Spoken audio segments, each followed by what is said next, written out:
Whether you like Donald Trump or not, I see anger on his face. How would he feel about what you just shared? I can't speak for how someone would think. For me, Obama represented representation of self-deception. So it wasn't real hope and change. It was using hope and change as a bumper sticker.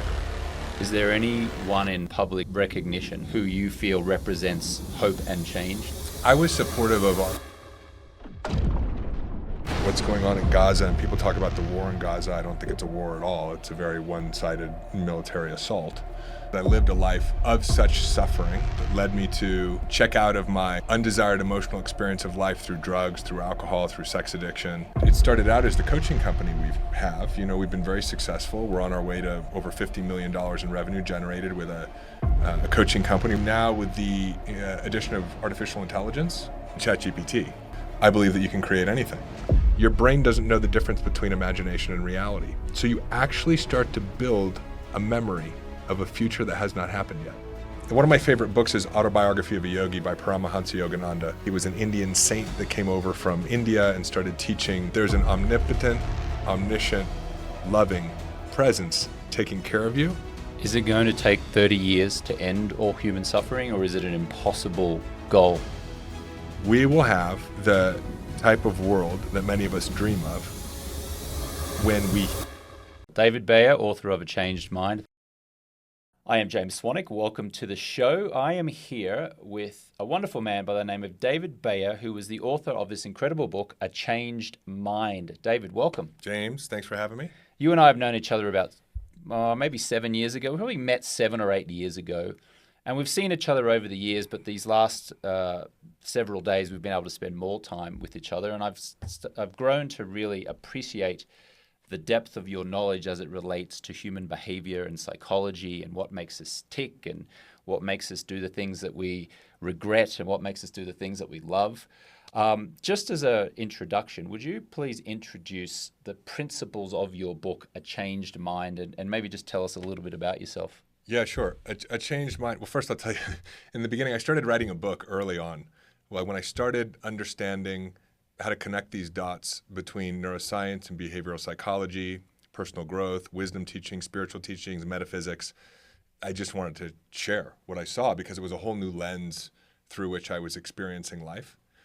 And so I started writing a book, and it became very frustrating. My brother gave me some sage advice. He said, why don't you go out and help some people first and then go talk about it? And so, that was probably 11, 12 years ago that I started. And then over the last 18 months, we came out with A Changed Mind. And so for me, it's a manual of how the human being operating system functions. And it has some of its roots in Napoleon Hill's Think and Grow Rich, the idea that thoughts are things and we truly create our reality.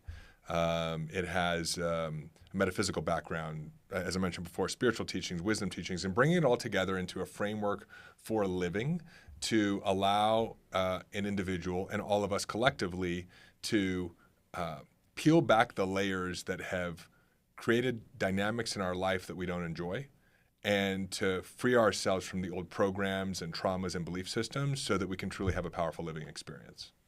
There are 2 P's, letter P, that you talk about a lot. What are they, and could you explain what they are? Sure. We talk about the 2 states of being, and this was a really important distinction for helping me navigate through personal growth. There are powerful states of being and primal states of being. Powerful states are states of being that feel good, states like joy, curiosity, excitement, compassion, passion, calm, and peace. And these are states that we experience when the parasympathetic state of the nervous system is expressed, the rest and relaxation, digestion. Then there are primal states, states that don't feel good, states like stress, anxiety, overwhelm, even boredom sits on the borderline between a primal and a powerful state, anger, jealousy. And these are emotional experiences we have or feelings we have when the sympathetic expression of the nervous system is active. That's the fight, flight, or freeze. And what's interesting about this is you're always in one of 2 states of being, and you're never in 2 states of being at the same time.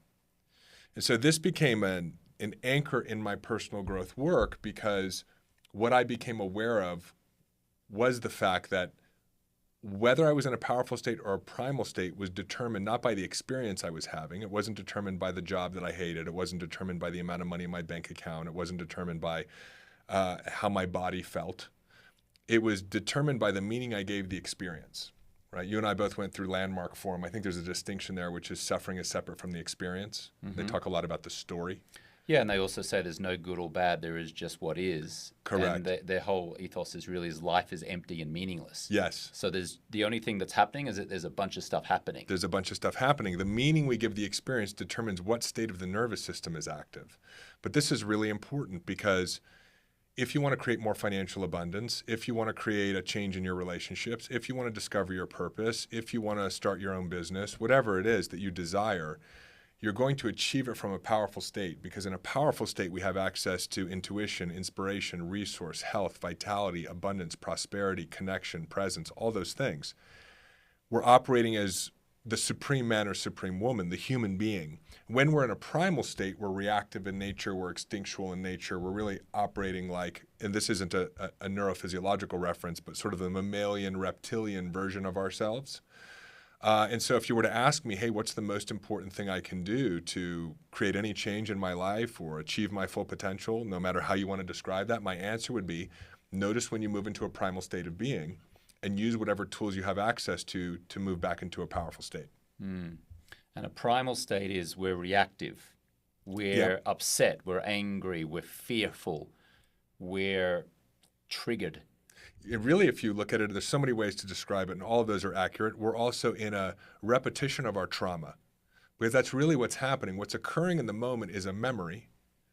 Oftentimes, we're not even sure when it happened the first time around, but it's a neurophysiological response, it's a psychological response, it's an emotional response of something that happened in the past that was unresolved, that the brain says this experience is like that experience.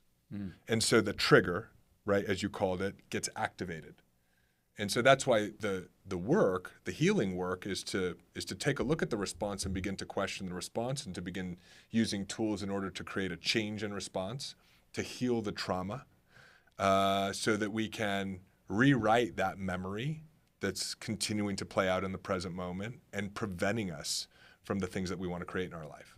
So to be clear, and I remember watching you give a talk in Scottsdale, Arizona some years ago.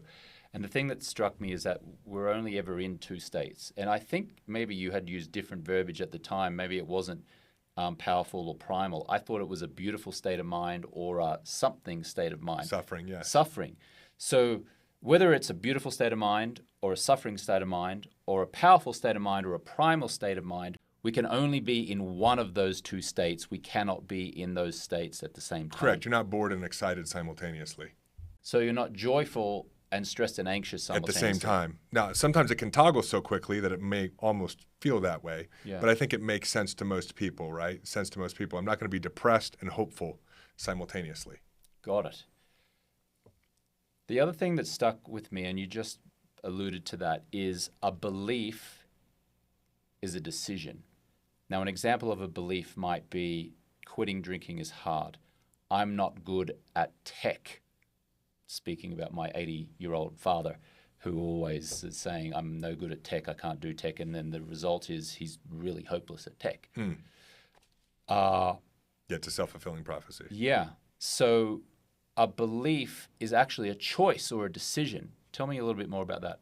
Yeah, and then this was something that occurred for me having done the traditional personal development work, reading a lot of the books. I told you about my Landmark Forum and Landmark education, my exposure to the Tony Robbins world.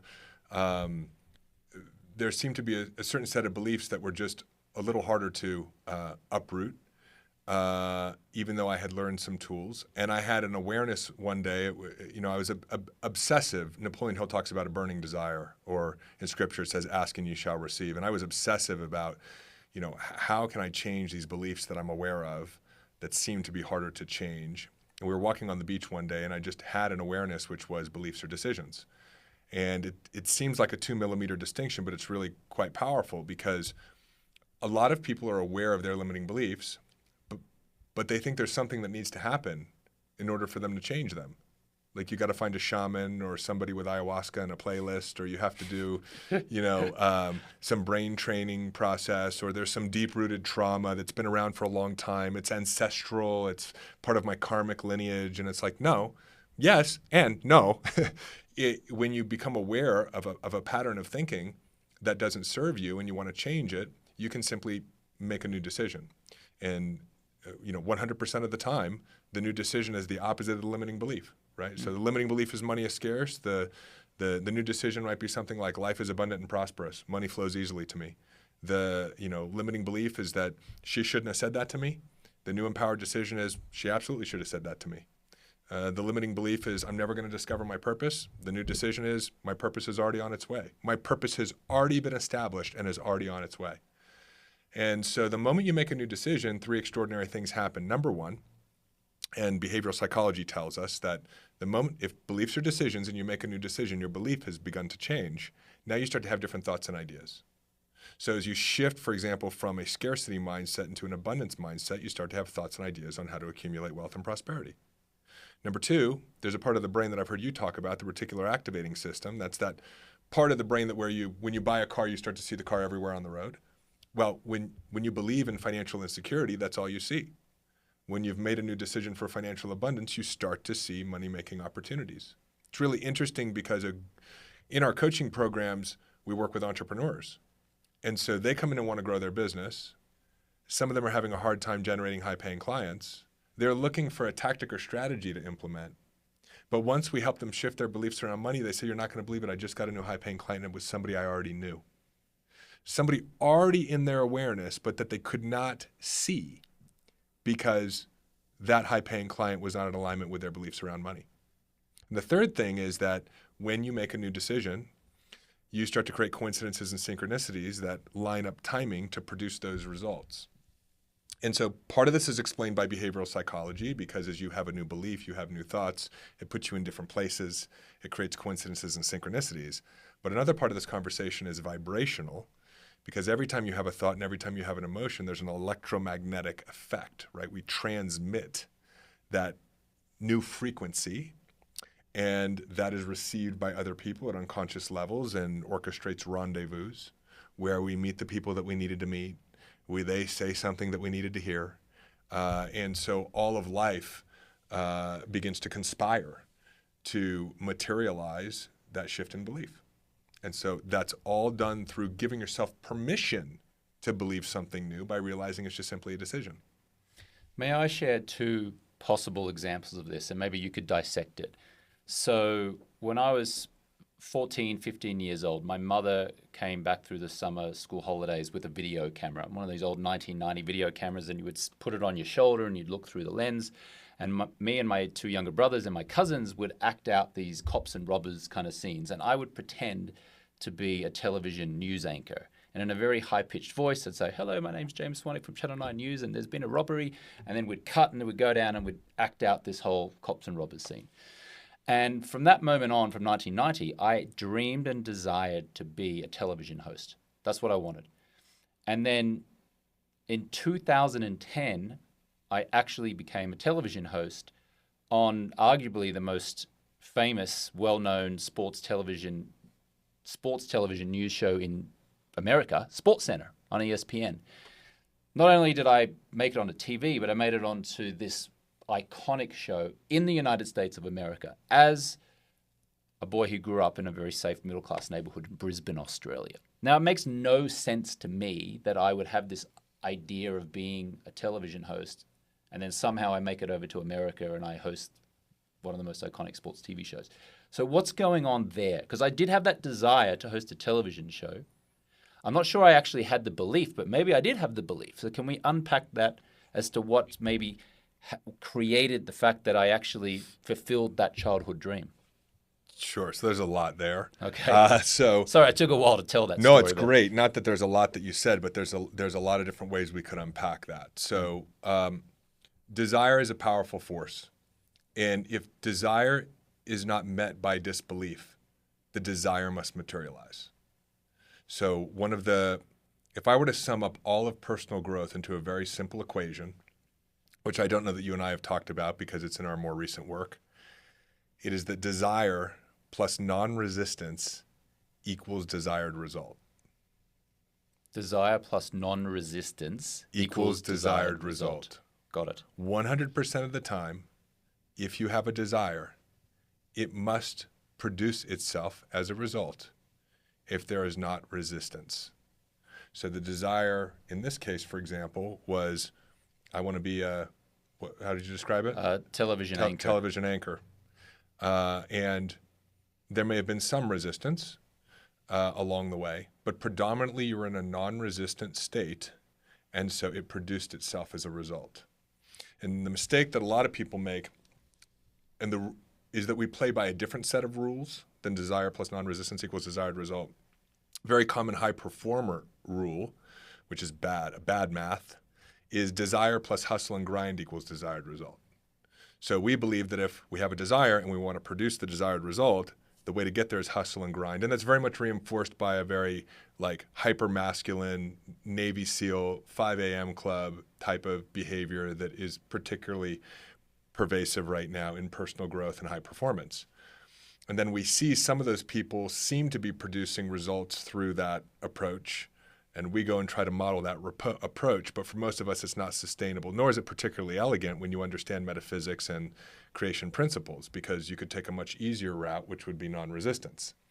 If you want to make a lot of money, right, we think that you need, more time to create more money. In fact, this is a big thing that we see with people who want to start a passion business. They say, I'd like to start a passion business, right? That's the desire, but I don't have enough time. And so starting the business of my dreams plus have enough time equals the desired result. Actually, time has nothing to do with it. If you can be non-resistant, life will find a way in coordination with you to produce the business. So we need to engage in beliefs transformation when we have desires that have beliefs that are not congruent or aligned with those desired results, right? And so your example feels like an example of desire, right? Now, you also said something around, how does I think it was 9-year-old kid dream of doing this and then it happens? And so I would actually take a couple of steps back, and this is where understanding how reality actually functions and how the soul actually functions can be beneficial. I would say that you dreamt of being the news anchor prior to your incarnation. And so at 9 years old, there was a remembering. There was a remembering of one of the many things that you came here to be, do, have.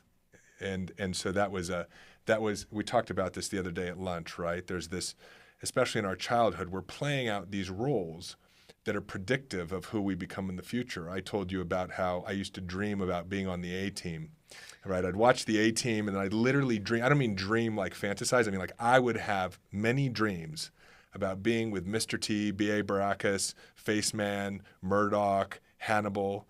And if you look at the work that we're doing today, for anybody who dives deeper into what we're creating an entire new regenerative economy. We want to create a new human-based economy and a transformation of the world's current systems to democratize and create sovereignty for all of the people of the world. And a lot of people look at that and say, oh, so that's sort of on the opposite side of the fence of what some may call totalitarian control.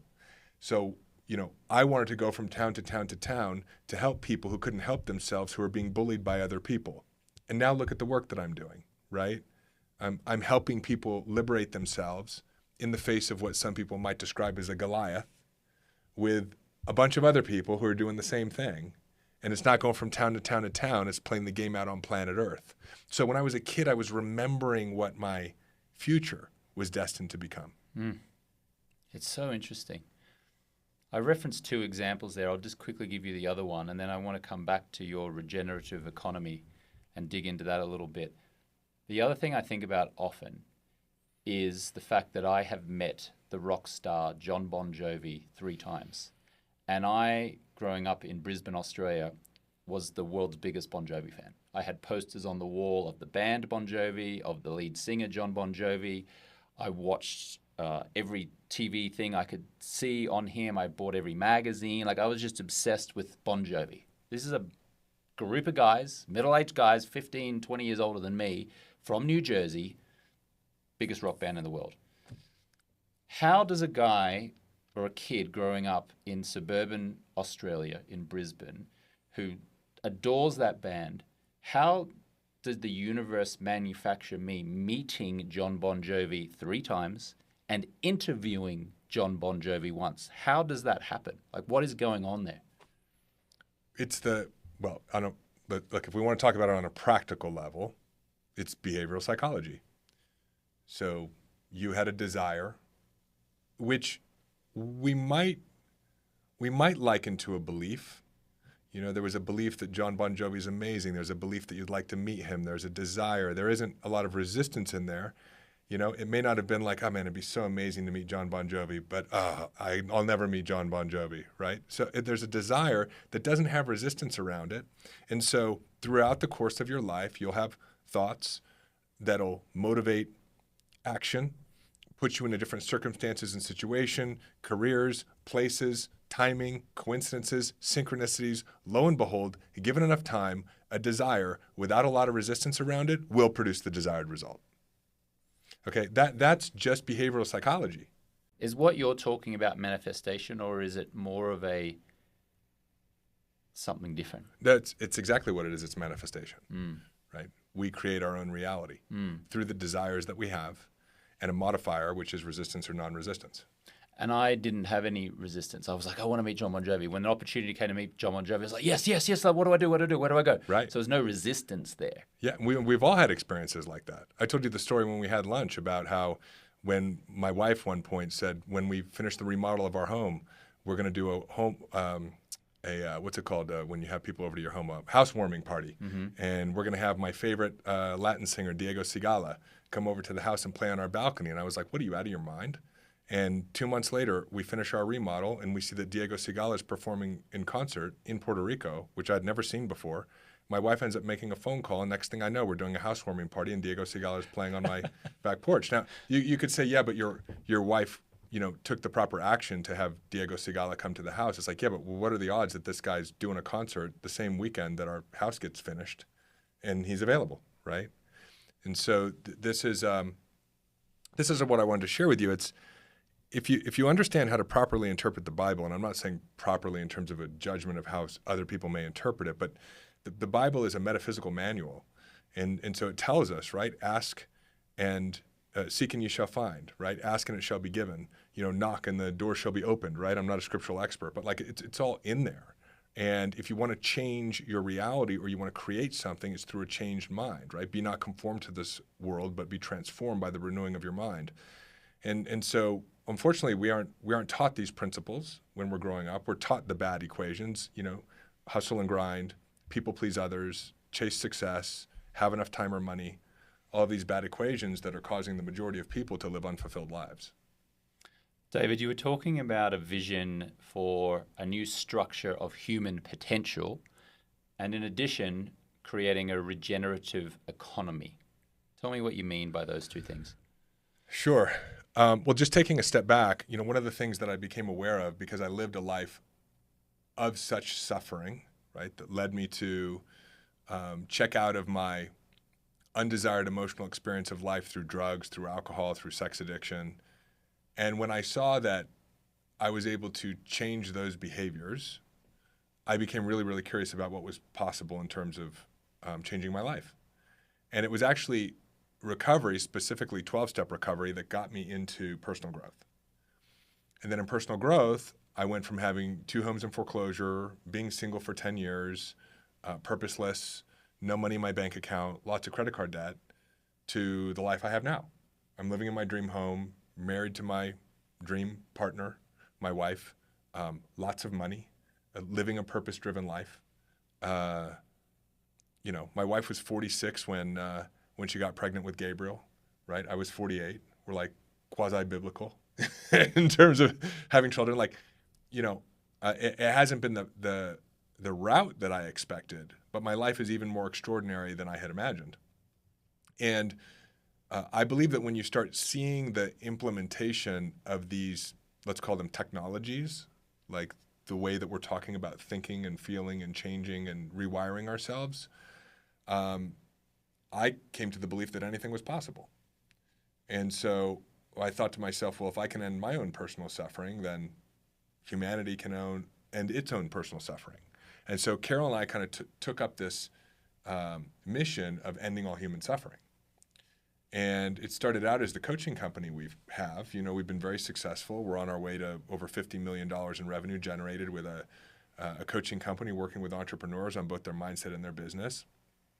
Last year, the podcast really took off. I went from about 5,000 listens a month to about 1 million listens a month on our podcast. And so we could see how the mission was unfolding and materializing because we had a desire to end all human suffering, and we've been doing the work to get out of our own way around it and to question our beliefs around it. And that purpose has continued to unfold. In other words, I have more clarity on what that means. And I think that's the beautiful thing about our life is, you know, I remember when I wanted a purpose a long time ago, and then I got my purpose. And then you realize it's something that just keeps evolving. And so now we have a vision for building new systems, completely new systems of finance, new systems around education, new systems around healthcare, new systems around energy, new systems around function of military, new systems of governance. And our belief is very strong, and the desire is very strong. And especially now with the addition of artificial intelligence, 99% of the thinking is done for us, faster, better, easier. And so you put that in the hands of people with noble vision, and I believe that you can create anything. And so we have a vision. We're actually rolling out the first part of this next year.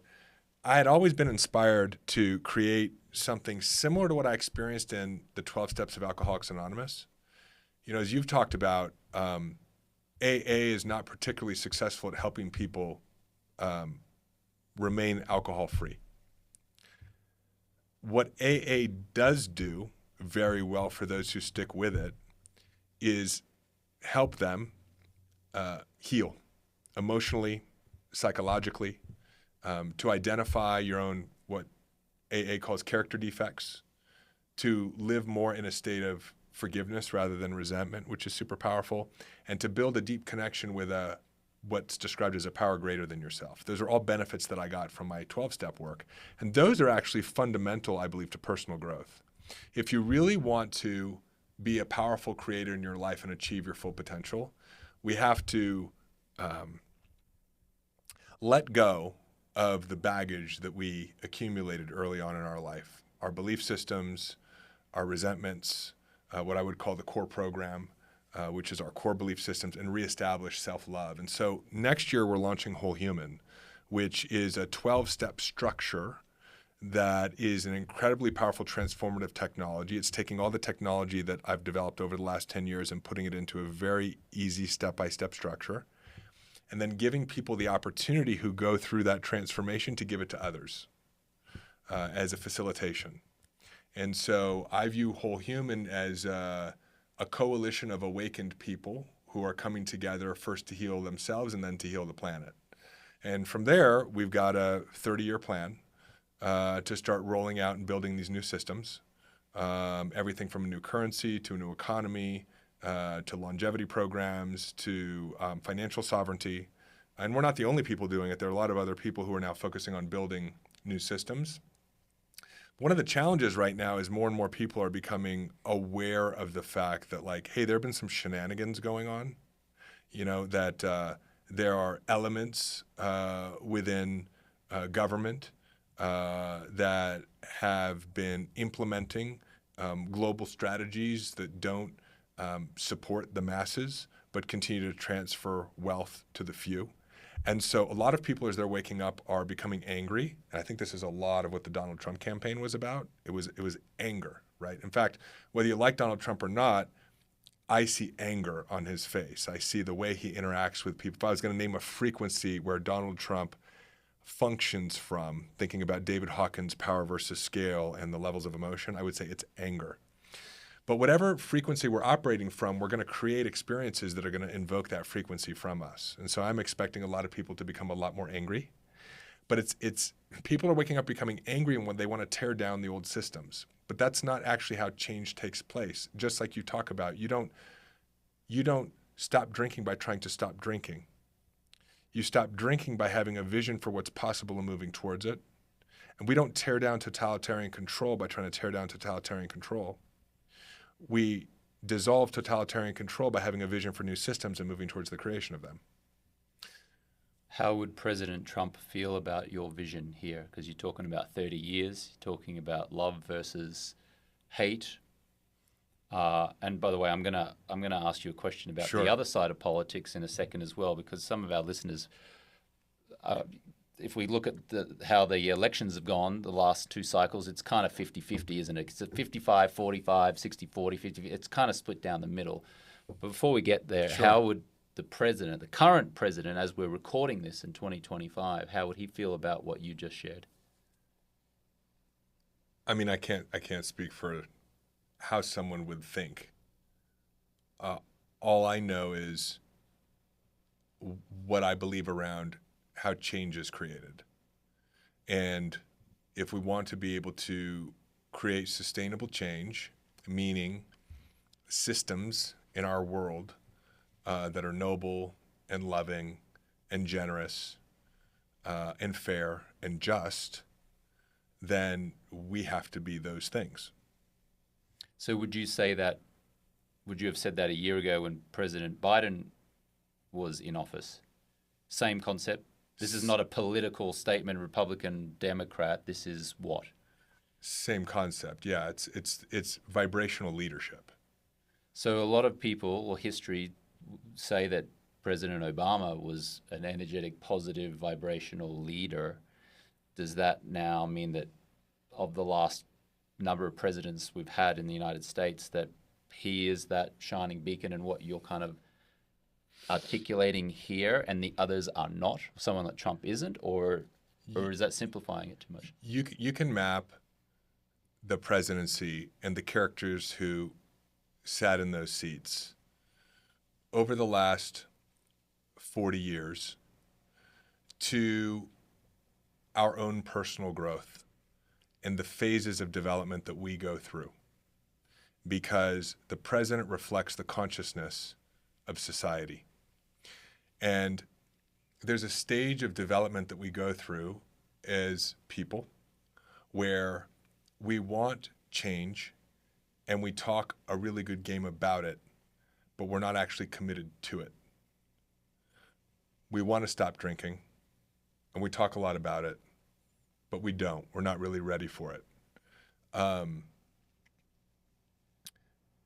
There are periods of time where we give a lot of lip service to things.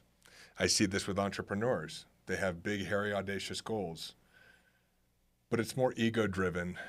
And in a sense, it's self-deception. So for me, Obama represented the representation of self-deception or deception. So it wasn't real hope and change. It was using hope and change as a bumper sticker. And that's different than when we will experience real hope and change. And so I look at these as personas, and we can see in our own lives, if we look back, the different personalities that have evolved as we've grown and become more conscious. And I think we can see those personalities playing out in the Oval Office too, and in leadership. Is there any one in public recognition? Doesn't necessarily have to be in politics. It can be anywhere, who you feel represents hope and change, like the aspiring hope and change that you're referring to? I was supportive of RFK Jr. When he ran. I did a fundraiser for him in Austin, Texas. I completely disagree with his perspective on Israel, Gaza. And Israel, Gaza is another example we could talk about of how trauma repeats itself and how do we actually solve the complex problems in the world utilizing the philosophy that we're starting to unpack here.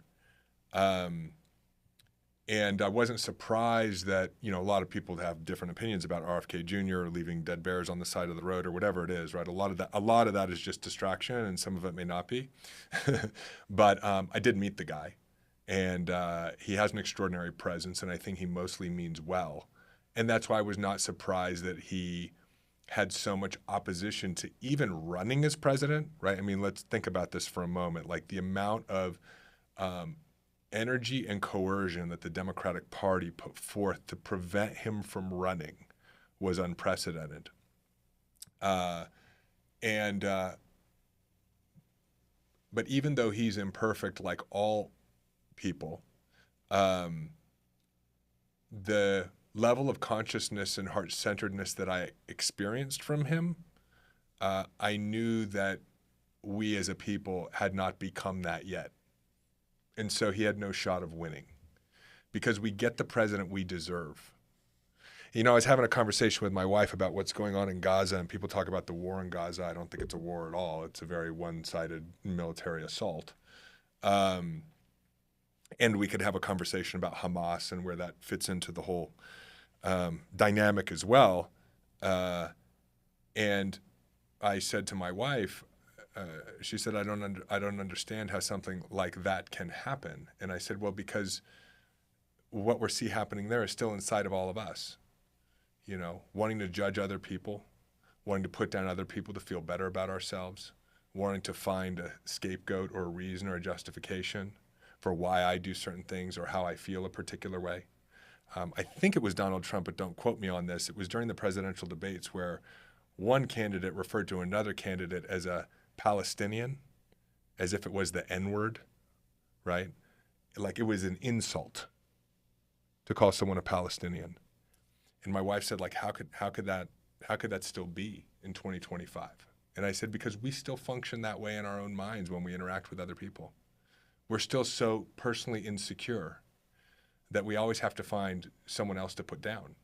And so until we heal inside of ourselves, until we rid ourselves of resentment, until we rid ourselves of judgment, there's going to be that in the world because we hold that frequency. But when we do our own personal work and we heal, we no longer become transmitters of that frequency or that vibration, and so it begins to dissipate, right? Not only in ourselves, but around the world. So I really think that's why fundamental to the new economy that we're going to be creating is the personal healing, because that's root cause. Right? Who we're being, as you and I talked about at lunch, is root cause. Everything else is a byproduct of that. And so we cannot invent new systems that represent kindness and compassion and fairness and justice and nobility unless we embody those qualities. We might temporarily create them, but they won't be sustainable. Is it going to take 30 years to end all human suffering, or is it an impossible goal? I was working this out the other night. With ChatGPT, because it's such an incredible tool now. It's thinking has now been commoditized at the highest level. Thinking at the highest level is now a commodity. It's unbelievable how AI is helping us architect the how of things. And I think it's very difficult to predict because right now, even if I look at the concepts that I'm exploring and that I'm building into my business models, they would have taken me decades to even understand or learn along the way. And now I'm becoming aware of them within 3 minutes, thanks to AI. Incredible. So it's I do think that it's going to take some time. Here's what I believe, because it's a really good question. Like, does it take 30 years? Does it take 50 years? Can it take 10 years? We will have the type of world that many of us dream of when we heal. So there isn't another way around it. It's, if you want a world that doesn't have hatred, you have to detoxify yourself of hatred. If you want a world of financial prosperity and abundance, you have to rid yourself of financial insecurity. That is a neurophysiological shift, right? You're changing neurons, you're building new pathways. That will take some time. And then when you talk about that at scale, now it's a little bit more time, because there's a lot of people who aren't on board with that as a primary commitment in their lives yet, right? My primary commitment and your primary commitment, I know because we've talked about this, is who we're being. Yes. But for me, at least, my journey was that became a priority when I realized I'm creating my own reality because I had created a reality I hated. And that's the bottom in alcoholism. You hit a bottom, right? I don't think we're at the bottom yet. I think we're in a process of bottoming, and I think the bottom is necessary. Maybe that's, the pandemic was a bit of a bottom, right? 9/11 could have been an early bottom. And now these things are starting to stack. But I think that, unfortunately, people are requiring a little bit more pain before they're willing to realize that, wow, this is my responsibility. This is my responsibility. Now, when I just use the language, right? When I got sober, it's because I took radical responsibility about everything in my life. I could no longer blame, the asshole at work, that it was his fault that I was angry. No, I'm angry. That anger's in me. I couldn't blame, all the flashy dudes with the fancy cars and the watches who, had rich European or Eastern European parents in the import-export business for my financial insecurity. Like, no, I had a broke consciousness. And when I started taking responsibility for everything in my life that I experienced, I was able to change my life. And so now I'm interested in taking responsibility for everything I see in the world. A lot of people go, that's not my problem. Okay, if you say so. But I've seen that the more responsibility that I've assumed in my own life, the more joy I've had, the more connections I've had, the more relationships I've had, the more wealth I've had, the more growth I've had. So why would I not want to take responsibility for everything that I see out there? Right? That's not my problem. My kid, he's homeschooled. Yeah, but the failure of the public school system, that's my responsibility.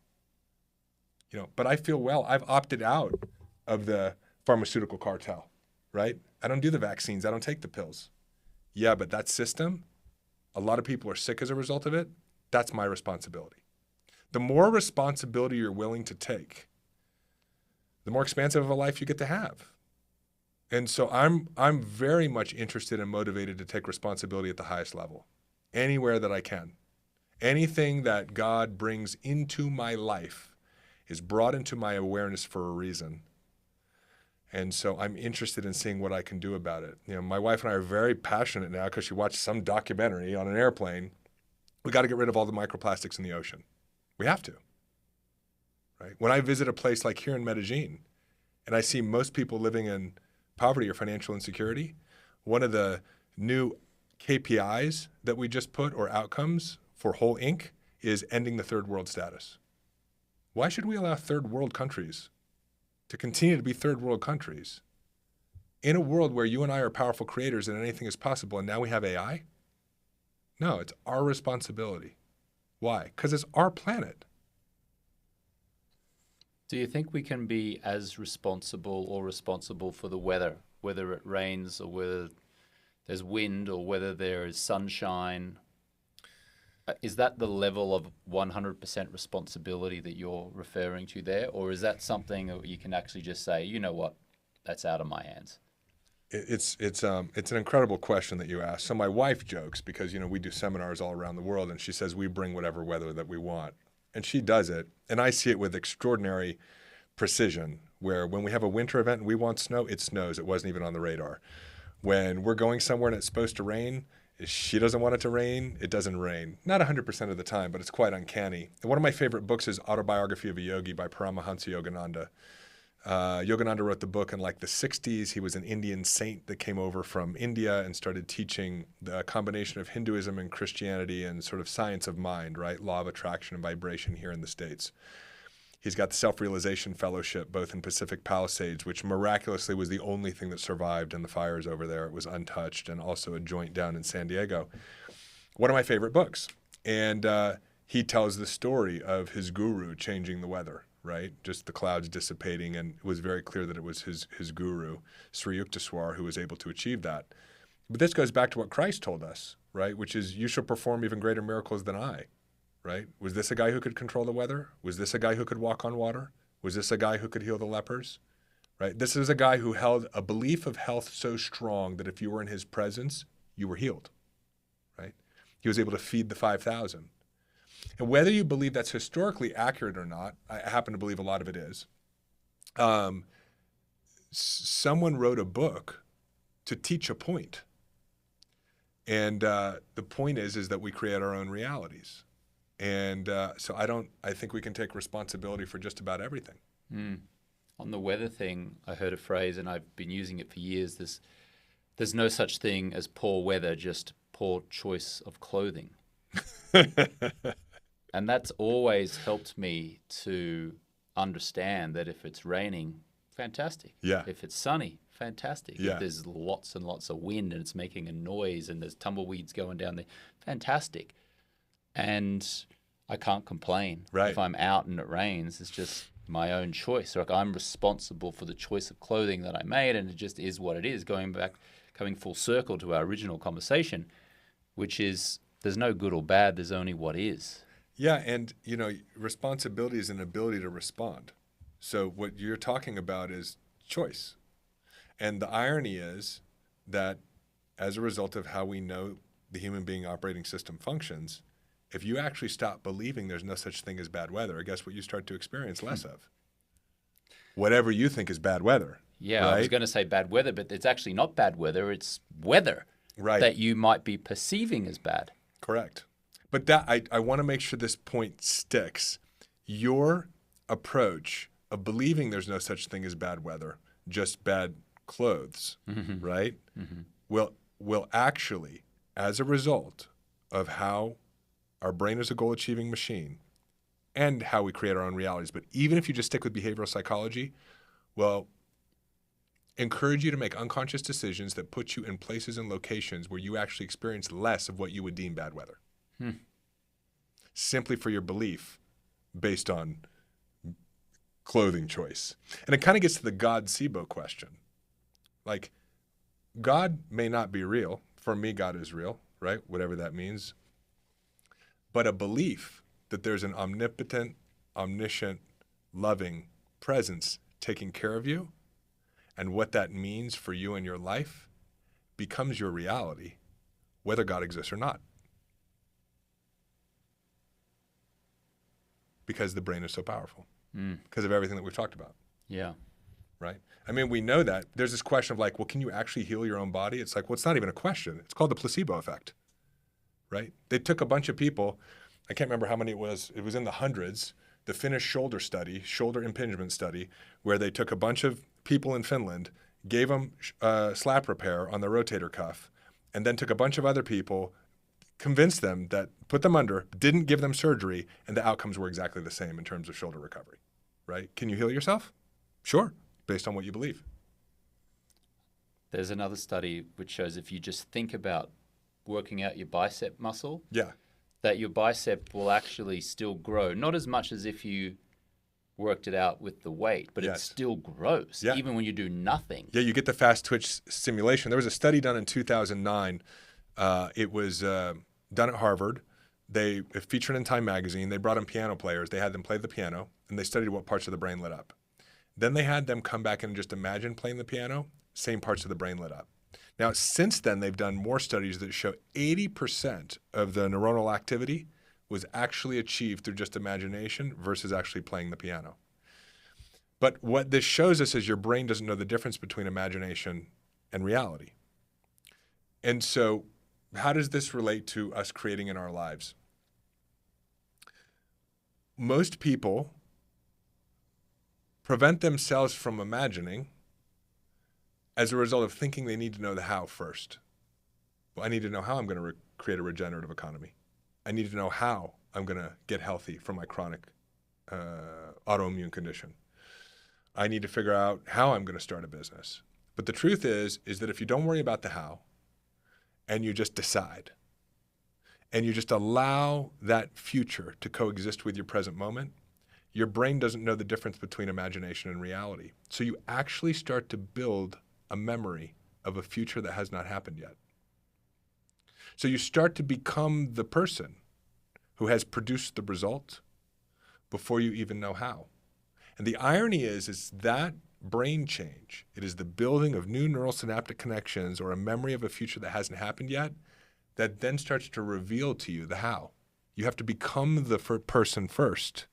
And it just makes sense, right? Because if you had actually achieved the outcome, like if you had actually made the $1 million and we sat down together, I would say, well, how'd you do it? You'd go, well, this is how I did it. So you have to become the person who's made the $1 million, and then the how will be revealed to you. But these are all the different kind of like psychological strategies, and I don't like the word hacks, but techniques that the most successful, most powerful, most influential people in the world are using, consciously or unconsciously, to create the empires that we live in. And now I think we're entering an era where we're actually starting to be able to create these empires ourselves.